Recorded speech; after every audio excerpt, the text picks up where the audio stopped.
Good afternoon, Rotarians and guests. This is the Rotary Club of Toronto. I'm John Fortney, the club president, and it's my pleasure to welcome you to the Rotary meeting for today. After the invocation and recognition of traditional lands, please stay tuned for the playing of the national anthem and the loyal toast. At this time, I'd like to acknowledge that we are on the traditional lands of the Indigenous peoples who have walked and cared for this land for 15,000 years. They include the Anishinaabe, the Haudenosaunee, the Huron-Wendat, and the Treaty Peoples of the Mississaugas of the Credit. Accept life as a precious gift and strive to make the most of it. Break down walls of prejudice, fear, and limitation. Have the courage to think your own thoughts, speak your own mind, and live your own life. Feed other minds, help them to grow, inspire others to live great lives. We give thanks for Rotary Fellowship here today. Thank you. Now for our national anthem. If you'd like to please stand for the national anthem, which will be followed by the loyal toast.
Ladies and gentlemen, the Queen.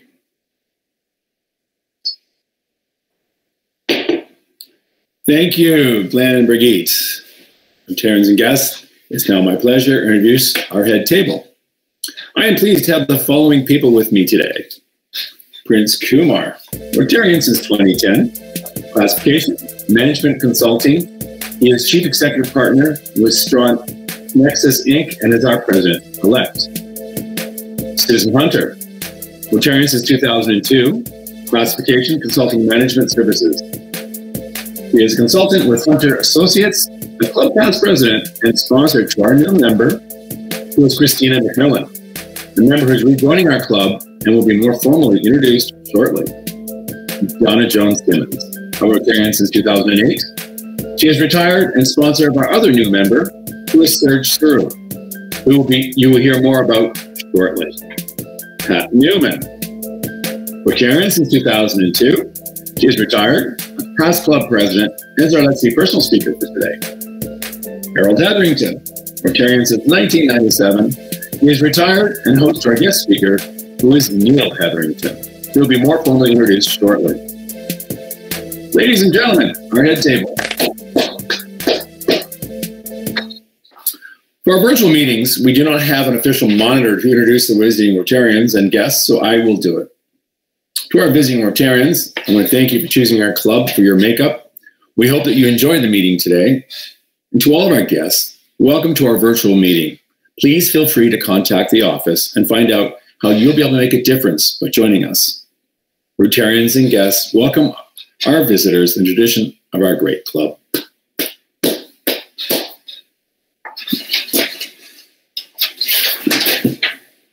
Number one, before we get started, we had a very monumental birthday this week of one of our very special members, Chris Snyder. Happy 80th birthday. For those of you who know Chris, he has been a leader on so many trips around the world, helping others, Malawi, Cambodia, just so many countries. And everything he does, he helped found HIP, honoring Indigenous peoples, and so much more. So happy birthday, Chris. I hope it was a good one. You may already know this, but in case you do not, you should be aware that these virtual Rotary meetings, that if you have your video camera on, you may show up on the YouTube or the Google Meet recordings or live streaming. If you do not want to appear, please turn off your video. We will not be able to edit you out later. Thank you. Now, I'd like to pass things over to our President-elect, Prince Kumar, who has some news to share with you. Prince? Thank you, President John. Well, our member skills inventory that we recently did, I'm pleased to say that we had 103 members that responded. Thank you to all of you who did. Our transition team and the club executive reviewed those responses, and the club executive have nominated, confirmed, and approved our committee chairs for 2021-2022, and they'll be starting on July 1st, 2021. The chairs are still going to be going back to that member skills inventory to build their committee memberships and leadership for that particular committee. And throughout the year, the members may be called upon, you all, for some specific projects based on the skills matched with the project needs. So if you haven't filled it out, our Rotary Ambassador, Don Bell, might be knocking on your door and asking you to go to tinyurl.com/RCT skills. So make sure you fill out your member skills inventory. Now, I'm really proud to say that each and every member of the Rotary Club of Toronto is a leader, whether in their personal lives, their professional lives, or their community lives. So really, really thrilled to announce a subset of this membership as our leadership team for 2021 and 2022.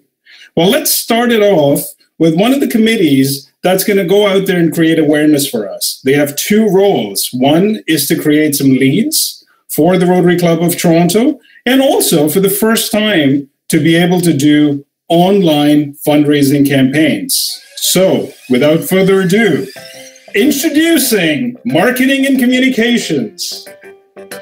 Co-chairs Jeffrey Johnson and Pauline Lyons. We are seeking to attract new members, build relationships with donors, and other like-minded organizations. Thank you, Pauline. Well, that's great. You've got the leads. But what happens when the leads come in? Well, we've got a really interesting committee that will not only make sure that the leads get converted to members, they'll make sure when the members are in, they stay here. So introducing Member Engagement Committee. Welcome to the Member Engagement Committee. Co-chairs, Bill Morari, Donna Jones-Simmons, and our liaison director, Dawn Marie King. Let's get engaged now. Wonderful. And what a great job Member Engagement has already been doing. Thank you, Donna. So now that the members are in, they're looking for ideas, they're wondering, what do we do? And perhaps in working groups, well, who do they go to? Introducing Advisors for New Ideas. Dawn Marie King, Lori Brazier, and Prince Kumar. Bring us your great ideas and become a project champion. Thank you, Dawn Marie. Well, but the thing is, the working groups are struggling with these ideas, and they need some esteemed members to go to figure out what they need to do. And perhaps these esteemed members might also be going out and reaching out to some corporate partnerships. So introducing our past President's Council. Speaker. We make all your Rotary dreams come true. Thank you, John. And that hot tub is looking good. So now the members are in, the working groups are working well, and then we've got our charitable ask. So introducing our charitable ask committee. The co-chairs are David Libby and Harry Figov, and the liaison director is Benoit Luco. The committee that can help you get your projects financed. Thank you, Harry and David. So you've got some funds. Well, what if you wanted some, not just funds, but what if you wanted Rotarians to pitch in with significant time commitment and significant funding? Introducing community outreach. Co-chairs Suzanne Boghill and Daniel Mathicott. We'll be making connections for a stronger community. That you will. Thank you, Daniel and Suzanne. So now we've got the connections going, but are they just local? Oh no, we can go across the world. Introducing international service. Welcome to the International Services Committee. My name is John Joseph Massenger. I've been a Rotarian since 2006. Our Vice Chair is Maureen Bird. Our Secretary is Jay Lavey. Our Treasurer is Chris Chandler. And our LD is Blair Spinney. Now our tagline is, we can bridge the distance, only we can make the difference. Don't you know that tears are not enough? If we can pull together, we can change the world forever. Heaven knows that tears are not enough. I borrowed that from Insecurity. Thank you. Beautiful. Thank you, JJ. And of course, if we have fellowship, we have philanthropic and fundraising. Well, who do we call? Introducing events. With co-chairs Don Bell and Steve Smith. We're the Good Times Committee, the place to have fun. Let the good times roll. Certainly is. And of course, now we have beautiful luncheons that we're doing today. And we're revamping one of these committees as well. Introducing program. Melanie Dixon, co-chair looking after the logistics side. Yours truly, co-chair looking after the speaker side, bringing meetings, whether they be online or in person, to life. That you certainly are. Thank you, Neil. Thank you, Melanie. And of course, with all of this, we need help with other clubs, perhaps with other foundations. So that's where introducing Matching Grants team. With co-chairs Andrea Tyrone and Kim Hunter.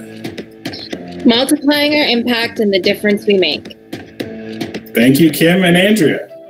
So we've talked about some of our core committees. I'd also like to mention that our governance committee with Tim Lang chairing it is going to make sure that our bylaws are correct, our policies are in check. And then we also have additional liaison directors, not just for our club committees, but also to reach out to our Rotaract UFT, Rotaract Toronto, and the Rotary District. So we have Andrea, James, and Pauline. Thank you all for doing that.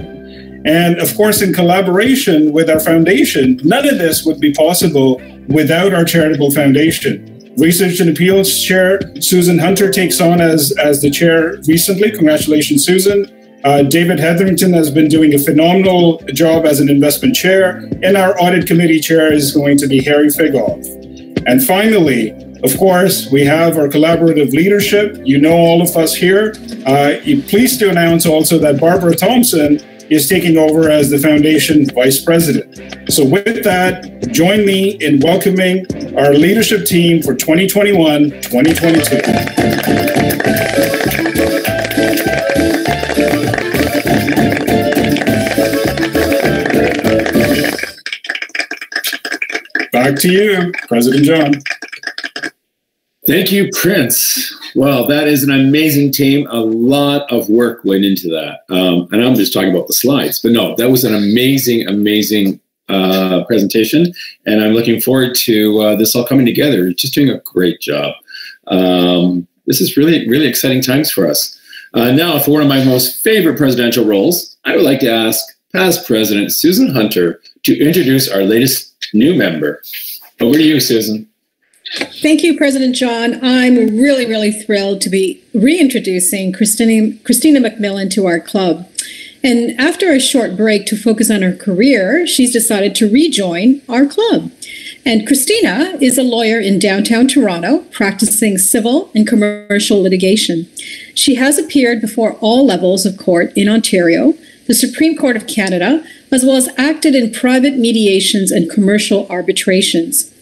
Christina holds a Juris Doctorate in Law from the University of Toronto and an honors specialization Bachelor of Arts in Spanish Language and Literature from the University of Western Ontario, where she graduated with distinction and the Dr. R.N. Serville Gold Medal.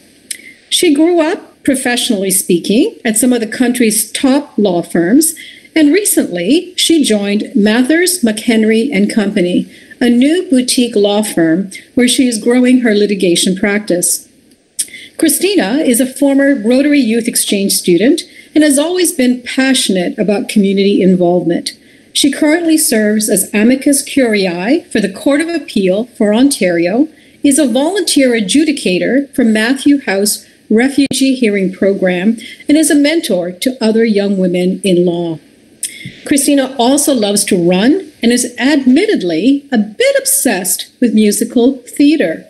She is proud and honored to have been a cast member of Nightwood Theatre's Lawyer Show since 2016. And at the end of a long day, Christina enjoys a cold glass of oak Chardonnay. And she's open to receiving any tips of good wines from all of you. So, Christina, I would just say that you're in good company, as we have many, many wine enthusiasts in the club. So welcome back to Rotary. And I would just say, if you wanted to say a few words, Christina. Thanks very much, Susan. Glad to hear I'm in good company with respect to wine, and I'm open to any recommendations. I'm just happy to be back and looking forward to hopefully making more of an impact this time around, now that I have more of my time is more my own than it was a few years ago. So thanks very much for welcoming me back and looking forward to working with everyone.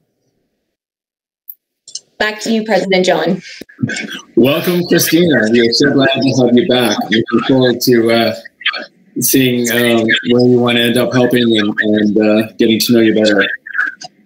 Next up, we have Donna Jones-Simmons. Donna, over to you. Thank you, President John, and good family, friends, and fellow Rotarians.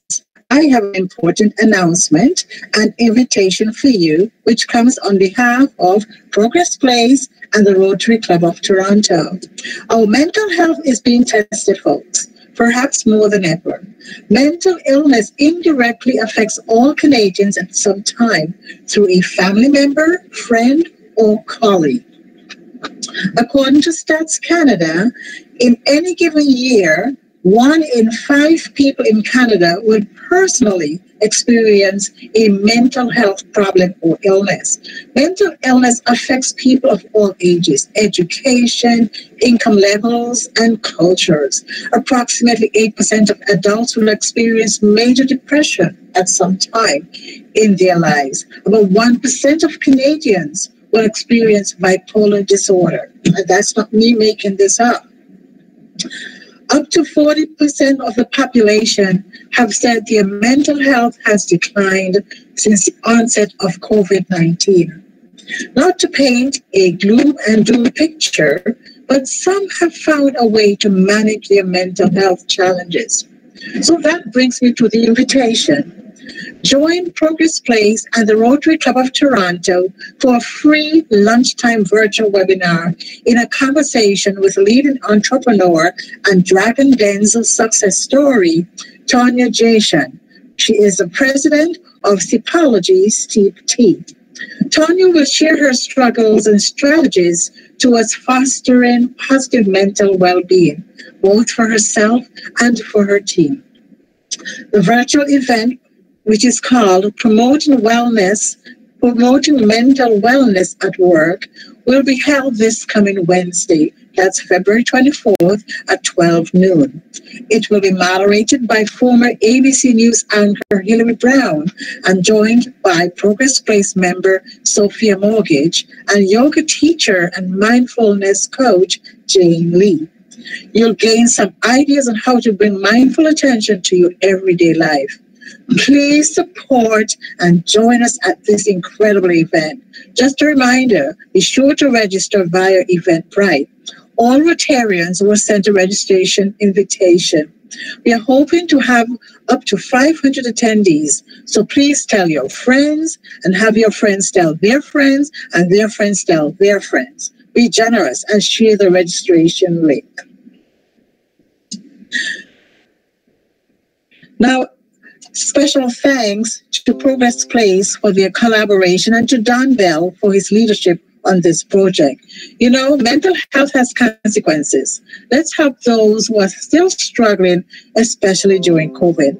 Looking forward to having you join us again on Wednesday, February 24th at noon. See you then. I would also now like to introduce another new member, just like Susan did, Serge Suru. Serge was born and grew up in Abidjan, Côte d'Ivoire. He lived in Paris, France for a decade, where he obtained a master's degree in business administration and a master's degree in diplomacy. He has been living in Toronto for the last 12 years. Professionally, he has had the opportunity to experience different work environments. Indeed, he co-founded a chemical product company and also worked in a global organization in both the automotive and food industry, as well as the beverage industry. Serge is proud of his exposure to cultural diversity through his work in Europe, West Africa, and North America. Today, these different work environments have helped him to think outside the box, which complement his expertise in finance and business operations process optimization. He currently lives in the Junction with his lovely wife, Elodie, and their 2 children. Both enjoy traveling and discovering this part of the world, a perfect fit for us. He has an interest in internal martial arts, such as Tai Chi Chuan. Serge, a big welcome to the Rotary Club. Serge, would you also like to say a few words to your newly found fellow Rotarians of Toronto? Thank you, Donna. Thank you, dear Rotarians. I am equally excited to join the club, and I look forward to interacting with you for the fellowship, but also for the projects before us that will help enhance life of many. Thanks again, and back to you, President John. Well, welcome to the club, Serge. We are looking forward to getting to know you better and working with you in the future. This is very exciting, 2 in 1 meeting. Now it's time for our Let's Be Personal speaker, and it's my pleasure to pass over to Pat Newman. Pat, over to you. Thank you, President John. It's my pleasure to share my story on Let's Be Personal. I was born in Saskatoon, Saskatchewan, and raised as a farm girl in Saskatchewan, Manitoba. My elementary school was a rural 1-room schoolhouse, grades 1 to 8, 32 kids. When I was in grade 7, our family took a short stint of moving out to Nanaimo, BC. Probably the most difficult year that I ever spent as a kid. We were harassed and we were bullied like you would not believe by these city kids because we were farm kids. 500 kids in this big school of grades 7 to 9. I'll tell you, my eyes were open forever to this world. I had one friend who was bullied and teased also due to her religious background. We stuck together.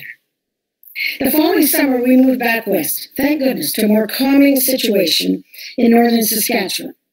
A couple of years later, we moved to Regina, where I completed my high school, grade 11 and 12, and then completed and graduated as a registered nurse from the Greyhounds Hospital in Regina. 2 months later, I married and we moved to Toronto, where my husband had been relocated 6 months prior. I worked at the East General Hospital, and then as a physician's assistant at the Bloor Medical Clinic. 3 years later, off to Ottawa we went. I worked at the Grace Hospital and Maternity in Ottawa.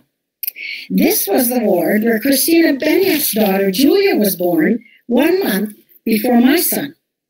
Same ward, And as I was working part-time at that time, I may have even been her nurse. We don't know. What a coincidence. In 1972, we transferred back to Toronto a couple of years later, buying our first house in Scarborough. And for you that are the realtors, you'll love this. $34,000 we paid for that house. And then in 1973, my daughter was born at the Mount Sinai Hospital. 6 months later, I was back to nursing at Scarborough General in emergency. 1974, off we went to Winnipeg. So there I worked at the Misericordia Hospital.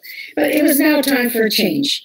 So to try something new, I thought maybe I would take a different type of a job. I was tired of the crazy hours and midnight shifts. I took a job as the event coordinator for Welcome Wagon. Little part-time job to fill in the time. I was very successful and started training others as we moved once again to Saskatoon, Saskatchewan. I continued working for Welcome Wagon, doing training across Western Canada. When my marriage ended and the opportunity came in 1984, the kids and I moved to Calgary, where I became area manager for the company, a Welcome Wagon, for Southern Alberta and the Kootenays of BC. It was the best territory in the country. It was a great experience, and I just loved it. Our area rose to be the top area for Canada for many, many years. I got involved, as usual, in several business organizations, served as president of the Calgary Ad Sales Club, served as a volunteer with the Olympics in 1988, served as a volunteer on the promotions committee for the Calgary Stampede for 15 years. But in 2000, I accepted a position in Toronto at our head office as director of marketing. So in 2002, when I actually physically moved here, I was then promoted to president. I rose to CEO, chairman of the board, and own 90% of the company. My work here consisted of lots of training, administration, but lots of travel across Canada, plus several terrific company conferences in the US and in Europe. In its 90th year in Canada, and with the pandemic in early spring last year, it was totally impossible for the company to survive. The company was closed in May last year. It just wasn't possible to continue to do personal visits. It was extremely sad to say goodbye to this company that had been my life for 43 years. Fortunately, Rotary filled my days, a great tonic to overcome that disappointment. From the time I started working in Winnipeg for Welcome Wagon, Pauline Hill, who many of you know, and was the first woman member of RCT, became one of my dearest friends. So when I moved to Toronto, she didn't ask me to join the Rotary Club of Toronto. She told me, this is what you'll do, number one, no questions asked. So the rest is history. It has been such a pleasure to serve with so many wonderful Rotarians through my enjoyable years with this club. Ernie Carr, bless his heart, suggested I join the Fellowship Entertainment Committee back in 2002. And look where I am now, full circle, back to F&E chair. Working on these many committees, and especially the Fellowship and Entertainment, the Youth and Children's Committee, chairing that kids' Christmas party so many times. It's just been so enriching. The friendships made, the work accomplished. Being your president, 2017 to 18, was an amazing year and such an honor, a year never to be forgotten. And serving on the Rotary International Convention Committee with Michelle Guy and all the other members, the committee members. What a pleasure. This past year and more, as some of you know, I've been working with stellar members of our club on the Transition Committee, which actually started in July, my first month as president of the club. It's been quite an undertaking. And to see it to come to fruition this year, wow, that's something. My joy of being in this club is not only the work that we have done and continue to do, but what we have accomplished, and most of all, the wonderful friendships that I have made. For someone who has moved so much, there is always that start all over again mode.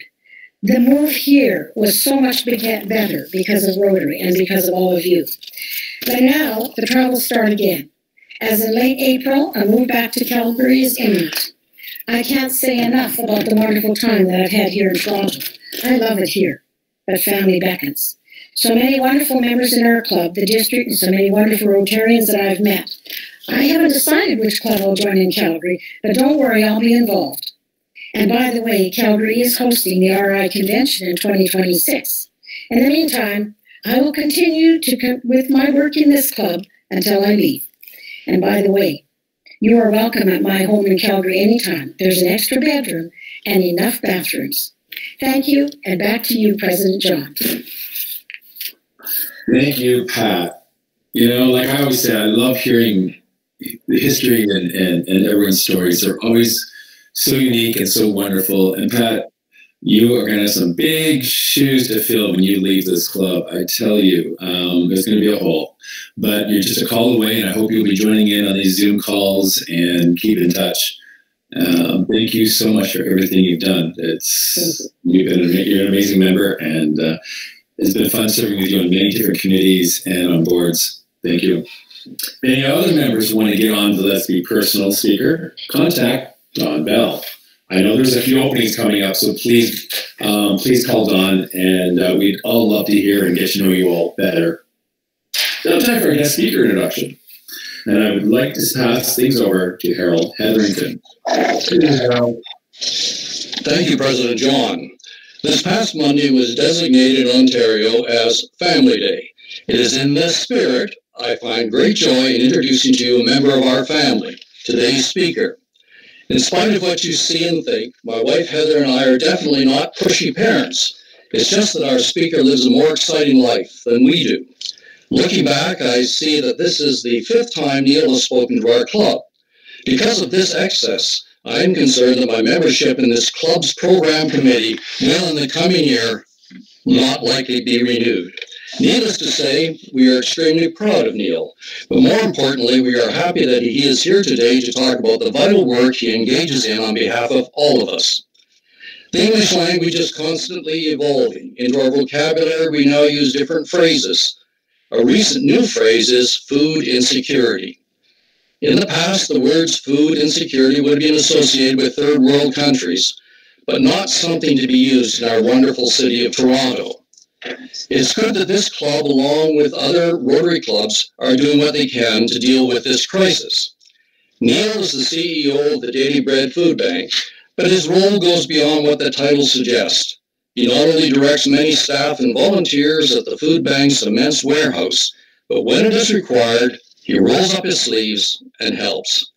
There were over 1 million visits in Toronto to food banks prior to COVID-19. With the pandemic, visits have soared by 50%. At this time, let's go to the main distribution facility. Mayor Neil will let us know about the work of the Daily Bread Food Bank. Now, over to you, Neil. Thank you, Dad. And thank you, Rotarians, for having me speak a 5th time. Last time that I had the opportunity to address the club, I was speaking about a difficult voyage that across the Atlantic, which didn't go as per plan. And it was a bit of a nautical disaster that we had. And I know that both my mom and dad were not thrilled about listening to the story and seeing the video. But what I'm going to talk about is actually a bit more of a disaster than that. That one had a happy ending.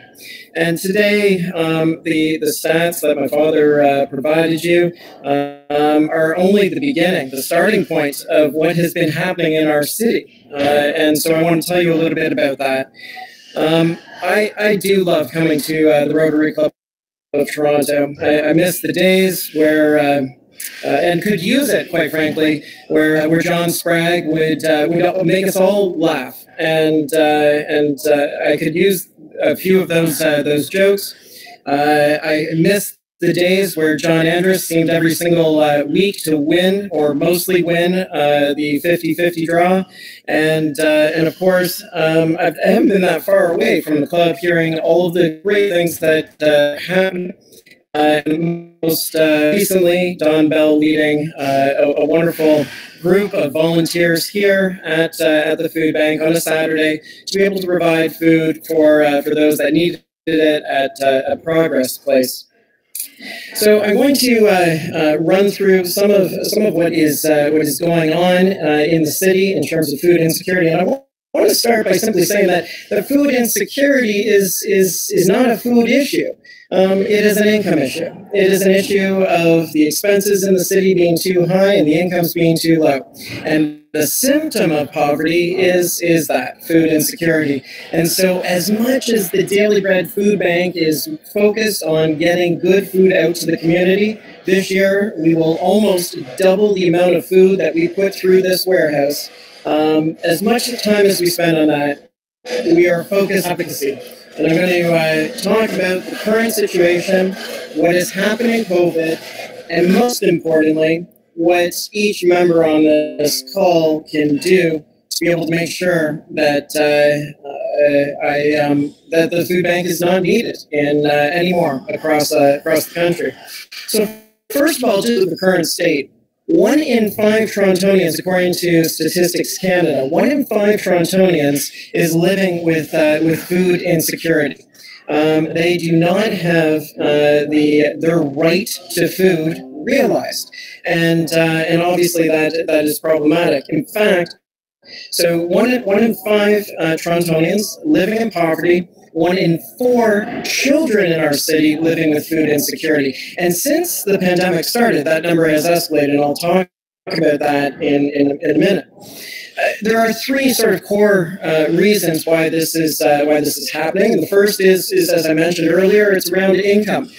And what individuals are needing in order to survive in the city.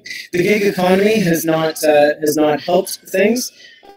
And that too often individuals are cobbling together 2 or 3 positions. There's precarious employment. There is employment without benefits that result in individuals being fully employed from a time perspective to be able to make ends meet. We survey every single year and do a deep dive in terms of who is coming to food banks. And what I can tell you is that the individuals who come to food banks on average have $7.83 to live on per day after paying for rent. $7.83. None of us on this call, nobody can survive on $7.83. And the situation is worse with those who are on disability or welfare. There's a common drastic misconception that people are taking advantage of the system, that they are on assistance and just get sort of a free ride. The average individual who is on disability has $1,100 a month to survive on. That's the amount of income that they are paying. And you just look at what CMHC has articulated that the average bachelor apartment is going for in the downtown core of Toronto, and that's $1,200. Are underwater already before they even started. So, the idea that somebody on social assistance has to become dependent on the food bank, on charitable activities is problematic.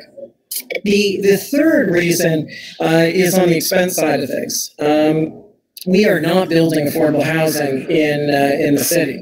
We are not building it at the rate that we should be building it. And when I talk about affordable housing, I mean decent affordable housing. We as a group together got to build 10 wonderful homes on Rotary Drive down in the Courttown area, and that is good, decent affordable housing, and that's on the high end of those in terms of affordable housing needs. On the lower side, we don't have the adequate shelter supports that are required. We don't have decent, high supportive housing. And all along the housing continuum, you can see a clear deficit. I've been asked a number of times over the course of the pandemic about hope and the positive moments about what we have been going through, and it has been difficult finding those. But one of the hopes that I do have is that we will see what can be done when we have the leadership in government that says enough is enough, and we cannot have the individuals who are currently residing on the streets who do not have even the basic of shelter supports put in place. And so what happened when the pandemic happened, instantly hotels were converted. Where there is a will, where there is leadership, we know that we can do great things. And almost immediately, a single individual who made the decision to go into a shelter has the option to be able to do that.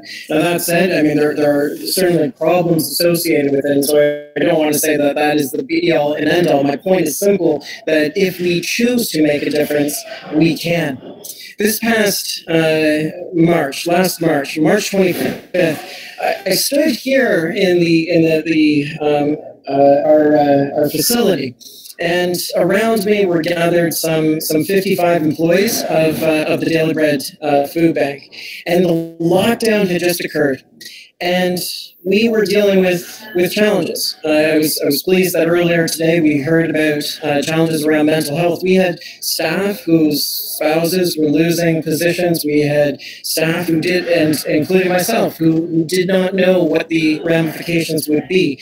And we all rallied together, and we came up with a single goal for the pandemic. What we said was that no matter the escalation of the number of people who are coming to food banks, no matter what the client uptake would be, that we would ensure that every single week they would get their delivery of food on time, safely. And that was a clear goal. And at the time, I don't think we understood the resourcing required to be able to do that. The last part, in terms of safely, meant that we had to make massive shifts at this organization. It meant that we set up within a week a hospital field tent so that clients could come and get food that they needed, but do it so that they weren't coming into the building as they normally would to shop for their food.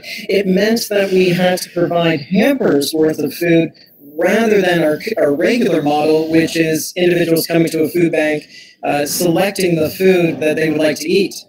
Instead, it was in a box, and we had to say, this is the food that we can provide you, and at least the caloric intake that is required for a minimum of 3 days. So we had to make these shifts. And then getting calls almost immediately from food banks across the city. 30% of our food banks, we have 170 food banks across the city, 30% of them started to phone us and say, next week we are closed. We can't do this. We are a group of thoughtful, caring, wonderful volunteers. They didn't say that, I said that.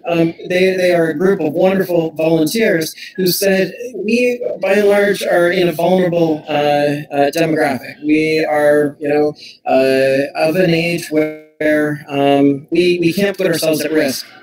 And so they said, we've got to shutter the doors of our food banks. And we were instantly put into a really very difficult position where we had the food. At the time, we had 17 days worth of food. We were worried about our supply chain. We had to deal with our supply chain. But we had 17 days worth of food, and suddenly 80% of our distribution network was shut down. And so we made a call to, I believe, an honorary member of the Rotary Club of Toronto, Mayor Tory.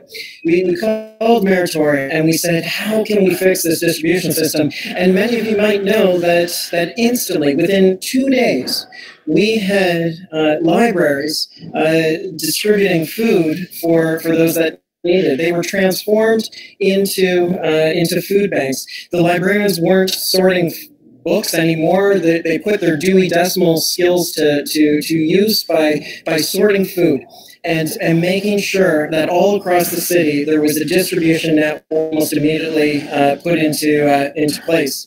And then we started knocking on the doors. We started knocking on the doors of the Premier and of the Prime Minister. And the Premier responded well to that and said, we will supply you a month's worth of food. And that brought great joy to us, and we were really very pleased with that. The difficulty was the amount of food that he provided was only enough for 2 weeks. It was almost immediately that the lineups started outside the Daily Bread Food Bank. And I don't know if you have seen in different papers or on the press some of the lineups, but they are atrocious and heartbreaking to know that a block, a large city block here at the Daily Bread Food Bank. There was lineups spread 6 feet apart of individuals, parents with their children, because they had to bring their children to the food bank because there was no schooling for their children or childcare. And they brought them to the food bank to get the food, to get the box that they needed. That lineup started within days, and has unfortunately continued throughout this difficult time. I didn't think that it would have started as quickly as it did.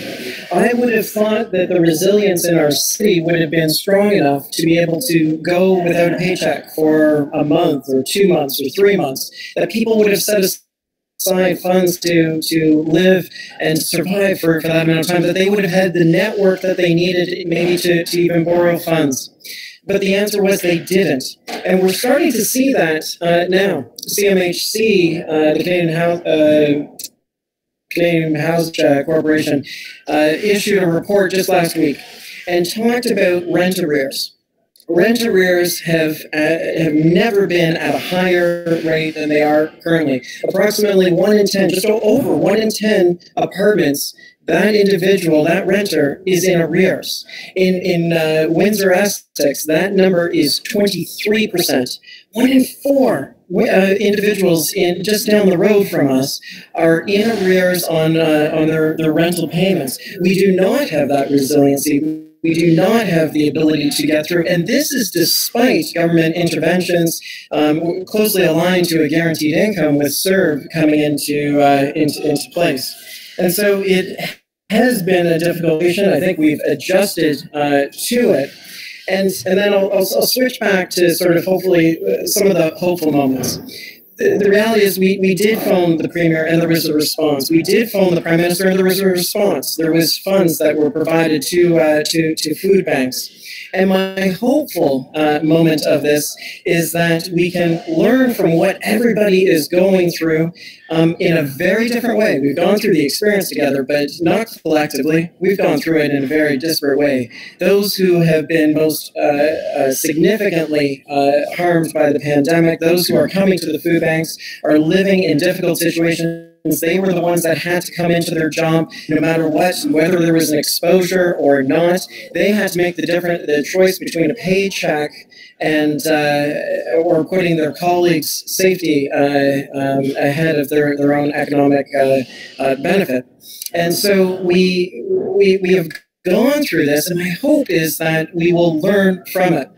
I turn to an analogy in terms of, what happened in Fort McMurray in 2016-17 when the fires struck Fort McMurray. We as Canadians rallied at that time. There were volunteers that flooded that area, that made sure that the community centers were there for, and the arenas were there for the victims of the fires. The cots were set up and the food was provided. We came together to make sure that the victims of the fire who were displaced from their homes were taken care of. But imagine this, that the cots are set up, the food is put into place, and all those volunteers who flooded that area from across the country said, well, the cots are there, the food's in place, we'll see you later, and left them on the cot. And I worry that we're going to do that. We came together to say food insecurity is an issue. We came together and saw firsthand that poverty is a growing concern in the community. And I worry about a year from now. In 2008 and 2009, during the Great Recession, the highest food bank usage actually happened in 2011. We continue to grow in food bank usage for that 3-year period. And so I worry very much, not about 2021, but 2023, when we're all sort of quote unquote back to normal. And we forget about the large number of Torontonians, large number of Canadians who are living in poverty, who can't be able to make ends meet. And so I'm going to end this presentation by giving you an opportunity to get involved and to be part of a solution. I get asked regularly, what is the best way to support the Daily Bread Food Bank? And of course, the answer is, varied based on what the individual can do. But donating funds is definitely appreciated now more than ever.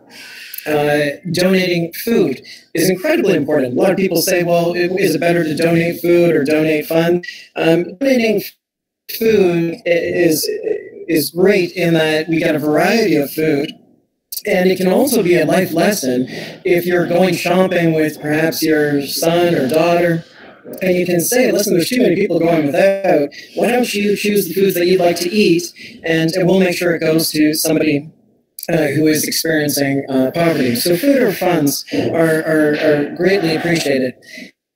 And the thing that is most appreciated is the advocacy side of things. I was told that I've got about 25 minutes, and I'm going to be ending 5 minutes early. And I'm hopeful that this meeting ends 5 minutes early, so you can take that 5 minutes that the club is going to give you, and just go online and send a note to your MPP, your councillor, or your MP, and say, and all you have to do is say, listen, I believe all three levels of these governments all have a poverty reduction strategy. They need to know that it matters. And I would ask if we could, President John, if we could end the meeting 5 minutes early so that everybody could just send a note saying, I want you to execute the poverty alleviation strategy that you have within your control to be able to do. Because that is what's going to make the difference. That is what is going to reduce the lineups. Food banks aren't the solution. The solution is making sure that there are decent incomes, a reduction in precarious employment, and decent affordable housing built. I'll end with a quote from Brian Stevenson. Brian Stevenson is a civil rights lawyer down in the United States who has written a wonderful book called Just Mercy. And I'd recommend that book to anyone. And there's a movie based loosely on the book. And he ends the book with a quote. And he says, the opposite of poverty is not wealth, but justice. And that resonates with me. It just seems to me that this club, we as Torontonians have the opportunity to spread justice around the city when we advocate for those whose right to food is not being realized. Imagine if I told you, the original, that statistic, one in five food insecure.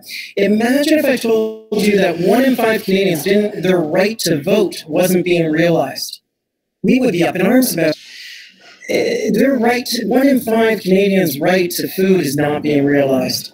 And we need to make the systemic changes so that we can reduce food insecurity and at its core, poverty. So I'll leave you with that and say thank you for the opportunity to share a little bit about what's going on here at the Daily Bread. Thank you so much, Neil. It's funny, if you go to enough Rotary meetings and hear enough of these speakers, you're going to find that there's a common theme. If you relate this to the racism series we just saw, I like what Neil said, that the myth that people are taking advantage of the system, and of course they probably are, but the myth that everyone using food banks or welfare are there by choice, it's probably no different than the myths we put with racism and how we say, this group, oh, they're just this because they want it that way or it's their choice. It's finding the commonality of these myths and our perceptions and then the systemic responses. So I think these problems, whether it be poverty or racism or food insecurity, they're all related. And I think we need to look at it as that big problem. But the solutions, if we fix any one of these, we'll be on a good way to fixing a lot of them, if not all of them. Maybe our community services committee, throwing this out there, could do a form letter or something with an access to easily, so we could send off a letter to MPPs and members of parliament. I don't know if that's possible or we'll meeting to discuss that. That'd be a great way to go. It really is scary to think 1 in 5 people need food, and most of us have never needed food probably, or certainly don't right now. And I just can't imagine anything more scary, especially for a parent. Anyways, Neil, thank you so much for speaking to us today on a topic that is very, very important to all of us at Rotary. The donation has been made in your honor to Pack H2O, a water backpack, which answers the need for clean, easy-to-carry means of transporting and storing household water. The burden of water transportation is huge for women and children in developing countries. The average person needs 8 to 10 liters of water per day. A family of 6 needs up to 9 liters daily. Women in water-stressed regions walk an average of 5.5 kilometers a day to meet basic water needs. This donation has been made in partnership with the Rotary Club of Toronto's International Service Committee. Again, thank you so much, Neil. Oh, I also want to comment, Neil, the Rotary Drive. I don't know what the practices are with Habitat for Humanity. Those were affordable housing when they were built. But if they were to be sold today, they would not be very affordable. Those are prime locations. It's very interesting. In closing, I want to comment on I'm very excited and invigorated by the new members. And during COVID, one of our biggest fears at the beginning was how are we going to get through, how are we going to set up the club, and membership was obviously top of mind. And to think that we've been able to attract new members that are actively already, like Dina with the Voice today, and I saw an article in there by Joseph Tubbs. It's really invigorating, and I think all of us old people who have been around for a long time should be really excited that there's new blood who is still interested. And I think COVID has brought out a desire in the community to do good, and people have realized the suffering, and they're going online. And because we are so actively online now in social media, and our marketing group is starting to do a really good job, I think we're reaching out to more people than we ever had before. And I hope this continues. I know we have a really full hopper, which means there's many more new members talking to us, and hopefully, so I just wanted to be on a real positive note today that this is really fantastic. Don Murray and Donna Jones Simmons, you're doing such an amazing job, and it's just so vital and just so heartwarming to see. Next Friday, our guest speaker will be Dr. Sharon Cohen, and her topic will be what's new in Alzheimer's research. And for our members, we'll be starting our transition talks again. Please feel free to invite guests. However, have them contact the office in order to be admitted to the meeting. Thank you everyone for attending our meeting today. I hope you all have a safe and wonderful weekend. The meeting is adjourned.